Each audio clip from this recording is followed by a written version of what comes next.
ఎవరికి తెలియదు. వచ్చిన డబ్బులు వస్తూనే ఉన్నాయి, ప్రజలకు మాత్రం చేరట్లే. ప్రతి దాంట్లో కమిషన్, ప్రభుత్వ స్కీముల్లో కమిషన్, అభివృద్ధి చేస్తామంటే కమిషన్, చివరికి మీరు సొంత వ్యాపారాలు పెట్టుకుంటే ఆయనకి కమిషన్. ఇట్లాంటి ఎమ్మెల్యేని ఇంకెంతకాలం భరిస్తారు అని మిమ్మల్ని సూటిగా ప్రశ్నిస్తా ఉన్నా. ఆలోచన చేయండి.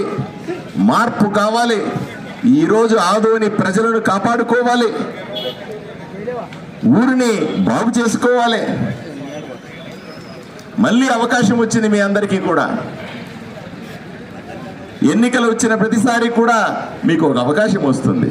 మీ నాయకుడిని ఎన్నుకోవడానికి ఎవరు సరైన వ్యక్తి మీకు ఎమ్మెల్యేగా ఉండాలో ఎన్నుకోవడానికి మీకు అవకాశం వచ్చింది. నా పేరు డాక్టర్ పార్థసారథి వాల్మీకి. నేను ముందుకొచ్చి